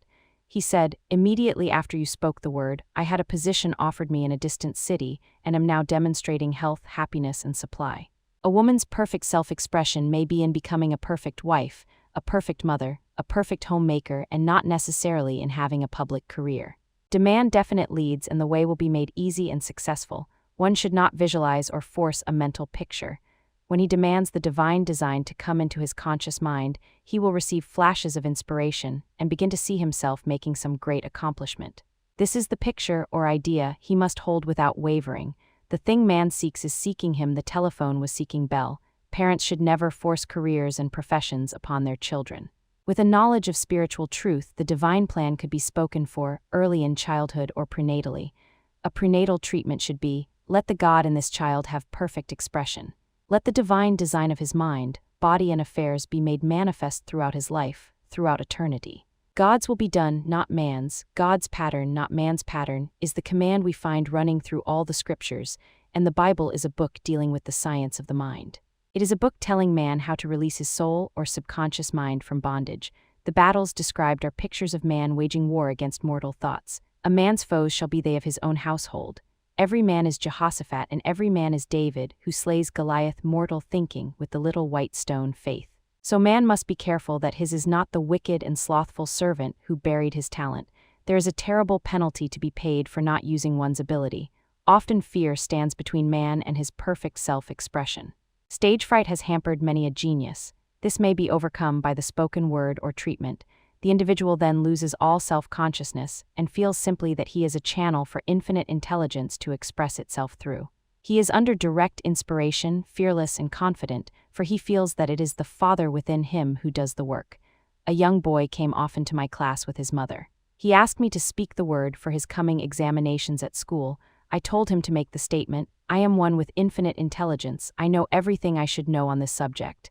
He had an excellent knowledge of history but was not sure of his arithmetic. I saw him afterwards and he said, I spoke the word for my arithmetic and passed with the highest honors, but thought I could depend on myself for history and got a very poor mark. Man often receives a setback when he is too sure of himself, which means he is trusting to his personality and not the Father within. Another one of my students gave me an example of this. She took an extended trip abroad one summer, visiting many countries where she was ignorant of the languages. She was calling for guidance and protection every minute, and her affairs went smoothly and miraculously. Her luggage was never delayed nor lost. Accommodations were always ready for her at the best hotels, and she had perfect service wherever she went. She returned to New York. Knowing the language, she felt God was longer necessary, so looked after her affairs in an ordinary manner. Everything went wrong, her trunks delayed, amid inharmony and confusion. The student must form the habit of practicing the presence of God every minute. In all thy ways acknowledge him. Nothing is too small or too great. Sometimes an insignificant incident may be the turning point in a man's life. Robert Fulton, watching some boiling water simmering in a tea kettle, saw a steamboat. I have seen a student often keep back his demonstration through resistance or pointing the way. He pins his faith to one channel only and dictates just the way he desires the manifestation to come, which brings things to a standstill. My way, not your way, is the command of infinite intelligence. Like all power, be it steam or electricity, it must have a non-resistant engine or instrument to work through, and man is that engine or instrument. Over and over again, man is told to stand still. O Judah, fear not. But tomorrow go out against them, for the Lord will be with you. You shall not need to fight this battle. Set yourselves, stand ye still, and see the salvation of the Lord with you. We see this in the incidents of the $2,000 coming to the woman through the landlord when she became non-resistant and undisturbed, and the woman who won the man's love after all suffering had ceased. The student's goal is poise. Poise is power, for it gives God power a chance to rush through man, to will and to do its good pleasure. Poised, he thinks clearly and makes right decisions quickly. He never misses a trick. Anger blurs the visions, poisons the blood, is the root of many diseases, and causes wrong decision leading to failure. It has been named one of the worst sins, as its reaction is so harmful. The student learns that in metaphysics sin has a much broader meaning than in the old teaching. Whatsoever is not of faith is sin. He finds that fear and worry are deadly sins. They are inverted faith and through distorted mental pictures bring to pass the thing he fears. His work is to drive out these enemies from the subconscious mind. When man is fearless, he is finished. Meterlink says that man is God afraid.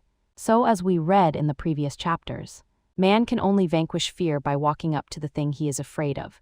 When Jehoshaphat and his army prepared to meet the enemy, singing, Praise the Lord, for his mercy endureth forever, they found their enemies had destroyed each other, and there was nothing to fight. For example, a woman asked a friend to deliver a message to another friend. The woman feared to give the message, as the reasoning mind said, Don't get mixed up in this affair, don't give that message. She was troubled in spirit, for she had given her promise. At last she determined to walk up to the lion and call on the law of divine protection. She met the friend to whom she was to deliver the message. She opened her mouth to speak it when her friend said, So and so has left town. This made it unnecessary to give the message, as the situation depended upon the person being in town. As she was willing to do it, she was not obliged to, as she did not fear the situation vanished. The student often delays his demonstration through a belief in incompletion. He should make this statement. In divine mind there is only completion, therefore my demonstration is completed. My perfect work, my perfect home, my perfect health. Whatever he demands are perfect ideas registered in divine mind and must manifest, under grace in a perfect way. He gives thanks he has already received on the invisible and makes active preparation for receiving on the visible. One of my students was in need of a financial demonstration. She came to me and asked why it was not completed. I replied, Perhaps you are in the habit of leaving things unfinished, and the subconscious has gotten into the habit of not completing, as the without, so the within. I'll go home and finish something I commenced weeks ago, and I know it will be symbolic of my demonstration. She sewed assiduously, and the article was soon completed. Shortly after, the money came in a most curious manner. Her husband was paid his salary twice that month. He told the people of their mistake, and they sent word to keep it. When man asks, believing he must receive, for God creates his own channels, I have been sometimes asked, suppose one has several talents, how is he to know which one to choose? Demand to be shown definitely, say, Infinite Spirit, give me a definite lead, reveal to me my perfect self-expression, show me which talent I am to make use of now. I have known people to suddenly enter a new line of work and be fully equipped, with little or no training. So make the statement, I am fully equipped for the divine plan of my life, and be fearless in grasping opportunities. Some people are cheerful givers but bad receivers. They refuse gifts through pride or some negative reason, thereby blocking their channels, and invariably find themselves eventually with little or nothing. For example, a woman who had given away a great deal of money had a gift offered her of several $1,000s. She refused to take it, saying she did not need it. Shortly after that, her finances were tied up and she found herself in debt for that amount. Man should receive gracefully the bread returning to him upon the water. Freely ye have given, freely ye shall receive. There is always the perfect balance of giving and receiving, and though man should give without thinking of returns, he violates law if he does not accept the returns which come to him. For all gifts are from God, man being merely the channel. A thought of lack should never be held over the giver. For example, when the man gave the 1 cent, I did not say, "Poor man, he cannot afford to give me that." I saw him rich and prosperous with his supply pouring in. It was this thought which brought it. If one has been a bad receiver, he must become a good one and take even a postage stamp if it is given him, and open up his channels for receiving. The Lord loveth a cheerful receiver as well as a cheerful giver. I have often been asked why one man is born rich and healthy and another poor and sick. Where there is an effect, there is always a cause. There is no such thing as chance. This question is answered through the law of reincarnation. Man goes through many births and deaths until he knows the truth which sets him free. He is drawn back to the earth plane through unsatisfied desire to pay his karmic debts or to fulfill his destiny. The man born rich and healthy has had pictures in his subconscious mind, in his past life, of health and riches. And the poor and sick man of disease and poverty. Man manifests on any plane the sum total of his subconscious beliefs. However, birth and death are man-made laws, for the wages of sin is death. The Adamic fallen consciousness through the belief in 2 powers. The real man, spiritual man, is birthless and deathless. He never was born and has never died. As he was in the beginning, he is now, and ever shall be. So through the truth, man is set free from the law of karma, sin and death, and manifests the man made in his image and likeness. Man's freedom comes through fulfilling his destiny, bringing into manifestation the divine design of his life. His Lord will say unto him, "Well done, thou good and faithful servant, thou hast been faithful over a few things, I will make thee ruler over many things, death itself. Enter thou into in the joy of thy Lord eternal life." Chapter 10. Denials and Affirmations. Thou shalt decree a thing, and it shall be established unto thee. All the good that is to be made manifest in man's life is already an accomplished fact in divine mind, and is released through man's recognition or spoken word, so he must be careful to decree that only the divine idea be made manifest, for often he decrees through his idle words, failure or misfortune.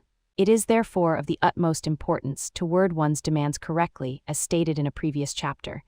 If one desires a home, friend, position, or any other good thing, make the demand for the divine selection. For example, Infinite Spirit, open the way for my right home, my right friend, my right position. I give thanks it now manifests under grace in a perfect way.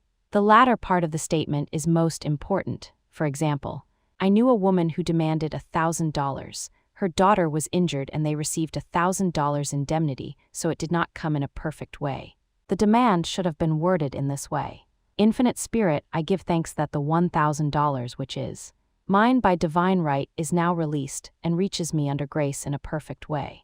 As one grows in a financial consciousness, he should demand that the enormous sums of money, which are his by divine right, reach him under grace in perfect ways. It is impossible for man to release more than he thinks is possible, for one is bound by the limited expectancies of the subconscious. He must enlarge his expectancies in order to receive in a larger way. Man so often limits himself in his demands. For example, a student made the demand for $600 by a certain date. He did receive it, but heard afterwards that he came very near receiving $1,000, but he was given just $600 as the result of his spoken word. They limited the Holy One of Israel. Wealth is a matter of consciousness. The French have a legend giving an example of this. A poor man was walking along a road when he met a traveler who stopped him and said, "My good friend, I see you are poor. Take this gold nugget, sell it, and you will be rich all your days." The man was overjoyed at his good fortune and took the nugget home. He immediately found work and became so prosperous that he did not sell the nugget. Years passed and he became a very rich man. One day he met a poor man on the road. He stopped him and said, "My good friend, I will give you this gold nugget, which, if you sell, will make you rich for life." The mendicant took the nugget, had it valued, and found it was only brass. So we see the first man became rich through feeling rich, thinking the nugget was gold. Every man has within himself a gold nugget. It is his consciousness of gold, of opulence, which brings riches into his life. In making his demands, man begins at his journey's end, that is, he declares he has already received. Before ye call, I shall answer. Continually affirming establishes the belief in the subconscious. It would not be necessary to make an affirmation more than once if one had perfect faith. One should not plead or supplicate, but give thanks repeatedly that he has received. The desert shall rejoice and blossom as the rose. This rejoicing, which is yet in the desert state of consciousness, opens the way for release. The Lord's Prayer is in the form of command and demand. Give us this day our daily bread, and forgive us our debts as we forgive our debtors, and ends in praise, for thine is the kingdom and the power and the glory forever. Amen. Concerning the works of my hands, command ye me. So prayer is command and demand, praise and thanksgiving. The Suttant's work is in making himself believe that, with God, all things are possible. This is easy enough to state in the abstract, but a little more difficult when confronted with a problem. For example, it was necessary for a woman to demonstrate a large sum of money within a stated time. She knew she must do something to get a realization, for realization is manifestation, and she demanded a lid. She was walking through a department store when she saw a very beautiful pink enamel paper cutter. She felt the pull towards it. The thought came, I haven't a paper cutter good enough to open letters containing large checks. So she bought the paper cutter, which the reasoning mind would have called an extravagance. When she held it in her hand, she had a flash of a picture of herself opening an envelope containing a large check, and in a few weeks she received the money. The pink paper cutter was her bridge of active faith. Many stories are told of the power of the subconscious when directed in faith. For example, a man was spending the night in a farmhouse. The windows of the room had been nailed down, and in the middle of the night he felt suffocated and made his way in the dark to the window. He could not open it, so he smashed the pane with his fist, drew in drafts of fine fresh air, and had a wonderful night's sleep. The next morning he found he had smashed the glass of a bookcase, and the window had remained closed during the whole night. He had supplied himself with oxygen simply by his thought of oxygen. When a student starts out to demonstrate, he should never turn back. Let not that man who wavers think that he shall receive anything of the Lord. A colored student once made this wonderful statement, when I asks the Father for anything, I puts my foot down and I says, Father, I'll take nothing less than I've asked for but more, so man should never compromise, having done all stand. This is sometimes the most difficult time of demonstrating. The temptation comes to give up, to turn back, to compromise. He also serves who only stands and waits. Demonstrations often come at the 11th hour because man then lets go, that is, stops reasoning, and infinite intelligence has a chance to work. Man's dreary desires are answered drearily, and his impatient desires, long delayed or violently fulfilled. For example, a woman asked me why it was she was constantly losing or breaking her glasses. We found she often said to herself and others with vexation, I wish I could get rid of my glasses. So her impatient desire was violently fulfilled. What she should have demanded was perfect eyesight, but what she registered in the subconscious was simply the impatient desire to be rid of her glasses. So they were continually being broken or lost. Two attitudes of mind cause loss, depreciation, as in the case of the woman who did not appreciate her husband, or fear of loss, which makes a picture of loss in the subconscious. When a student is able to let go of his problem, cast his burden, he will have instantaneous manifestation. For example, a woman was out during a very stormy day and her umbrella was blown inside out. She was about to make a call on some people whom she had never met, and she did not wish to make her first appearance with a dilapidated umbrella. She could not throw it away, as it did not belong to her. So in desperation she exclaimed, "Oh God, you take charge of this umbrella, I don't know what to do." A moment later a voice behind her said, "Lady, do you want your umbrella mended?" There stood an umbrella mender. She replied, "Indeed, I do." The man mended the umbrella while she went into the house to pay her call, and when she returned she had a good umbrella. So there is always an umbrella mender at hand on man's pathway when one puts the umbrella or situation in God's hands. One should always follow a denial with an affirmation. For example, I was called on the phone late one night to treat a man whom I had never seen. He was apparently very ill. I made the statement, "I deny this appearance of disease. It is unreal, therefore cannot register in his consciousness. This man is a perfect idea in divine mind, pure substance expressing perfection. There is no time or space in divine mind, therefore the word reaches instantly its destination and does not return void. I have treated patients in Europe and have found that the result was instantaneous. I am asked so often the difference between visualizing and visioning. Visualizing is a mental process governed by the reasoning or conscious mind. Visioning is a spiritual process governed by intuition or the superconscious mind. The student should train his mind to receive these flashes of inspiration and work out the divine pictures through definite leads. When a man can say, "I desire only that which God desires for me," his new set of blueprints is given him by the master architect, the God within. God's plan for each man transcends the limitation of the reasoning mind and is always the square of life, containing health, wealth, love, and perfect self-expression.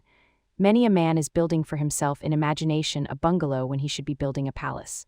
If a student tries to force a demonstration through the reasoning mind, he brings it to a standstill. "I will hasten it," saith the Lord. He should act only through intuition or definite leads. Rest in the Lord and wait patiently. Trust also in him, and he will bring it to pass. I have seen the law work in the most astonishing manner. For example, a student stated that it was necessary for her to have $100 for the following day. It was a debt of vital importance which had to be met.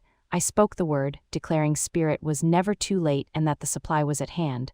That evening she phoned me of the miracle.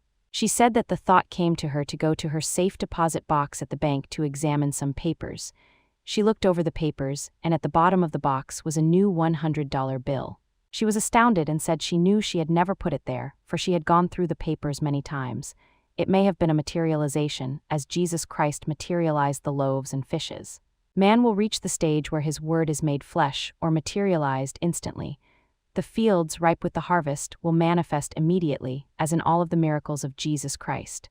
There is a tremendous power alone in the name Jesus Christ. It stands for truth made manifest. He said, "Whatsoever ye ask the Father in my name, he will give it to you." The power of this name raises the student into the fourth dimension, where he is freed from all astral and psychic influences, and he becomes unconditioned and absolute, as God himself is unconditioned and absolute. I have seen many healings accomplished by using the words, "in the name of Jesus Christ." Christ was both person and principle, and the Christ within each man is his Redeemer and salvation. The Christ within is his own fourth-dimensional self, the man made in God's image and likeness. This is the self which has never failed, never known sickness or sorrow, was never born and has never died. It is the resurrection and the life of each man. "No man cometh to the Father save by the Son," means that God, the universal, working on the place of the particular, becomes the Christ in man, and the Holy Ghost means God in action. So daily man is manifesting the Trinity of Father, Son, and Holy Ghost. Man should make an art of thinking. The master thinker is an artist and is careful to paint only the divine designs upon the canvas of his mind.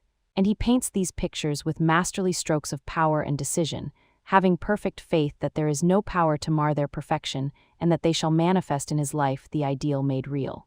All power is given man through right thinking to bring his heaven upon his earth, and this is the goal of the game of life. The simple rules are fearless faith, non-resistance, and love. May each reader be now freed from that thing which has held him in bondage through the ages, standing between him and his own, and know the truth which makes him free to fulfill his destiny, to bring into manifestation the divine design of his life, health, wealth, love, and perfect self-expression. Be ye transformed by the renewing of your mind. Denials and affirmations. For prosperity, God is my unfailing supply, and large sums of money come to me quickly, under grace in perfect ways. For right conditions, every plan my Father in heaven has not planned shall be dissolved and dissipated, and the divine idea now comes to pass. For right conditions, only that which is true of God is true of me, for I and the Father are one. For faith, as I am one with God, I am one with my good, for God is both the giver and the gift. I cannot separate the giver from the gift. For right conditions, divine love now dissolves and dissipates every wrong condition in my mind, body, and affairs. Divine love is the most powerful chemical in the universe, and dissolves everything which is not of itself, for health. Divine love floods my consciousness with health, and every cell in my body is filled with light. For the eyesight. My eyes are God's eyes, I see with the eyes of spirit. I see clearly the open way, there are no obstacles on my pathway. I see clearly the perfect plan. For guidance. I am divinely sensitive to my intuitive leads and give instant obedience to thy will. For the hearing my ears are God's ears, I hear with the ears of spirit. I am non-resistant and am willing to be led. I hear glad tidings of great joy, for right work. I have a perfect work in a perfect way, I give a perfect service for perfect pay. For freedom from all bondage, I cast this burden on the Christ within and I go free.